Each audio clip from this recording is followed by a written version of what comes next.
को दुख मैया मोशी को दुख मोना बबुला नहीं मुख से बोले हैं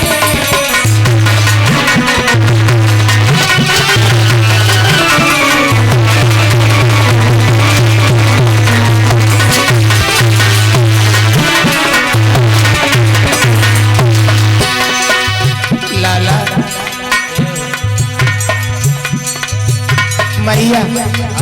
मेरी बात हमें जब बता एक बात हमें जब बता बोलो मेरी माँ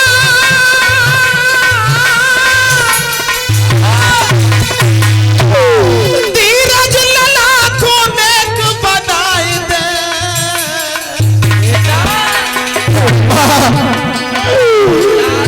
मेरे पिता कहाँ पे मैया मेरे पिता कहाँ पे माता बेटा को नेक तू बताए दे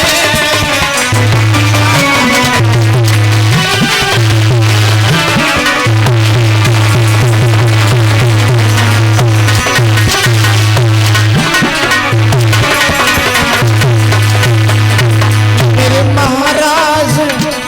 सीताराम न लागी भर आई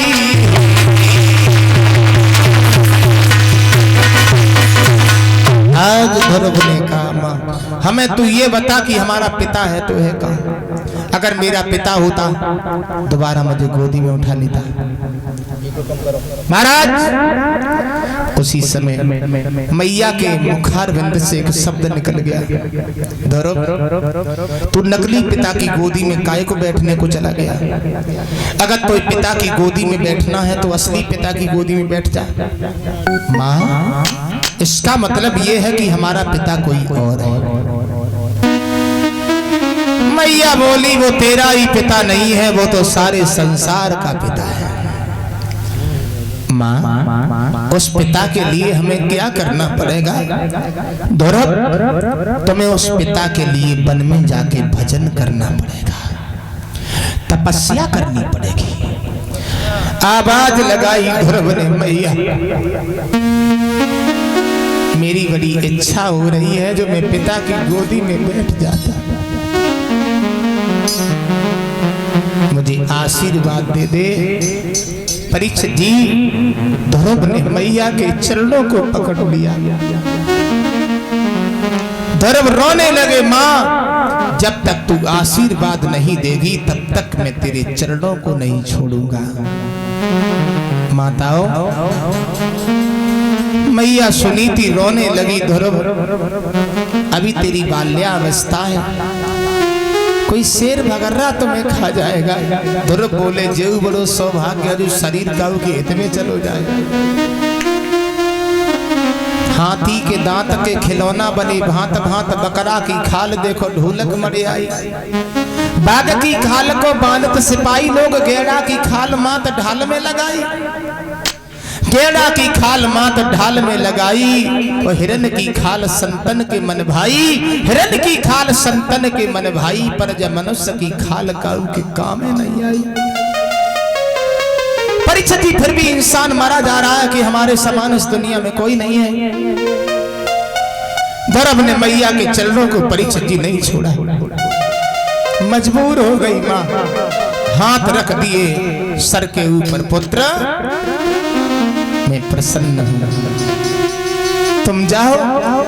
छाती पर पत्थर रख लूंगी मैं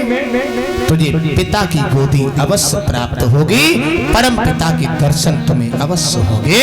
माँ का आशीर्वाद मिल गया जीवन बदल गया ध्रुव परीक्षित जी मैया की आज्ञा पाकर के चल दिए पत्तान पात को पता चला मंत्री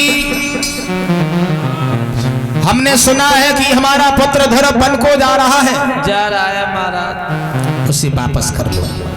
वापस कह देना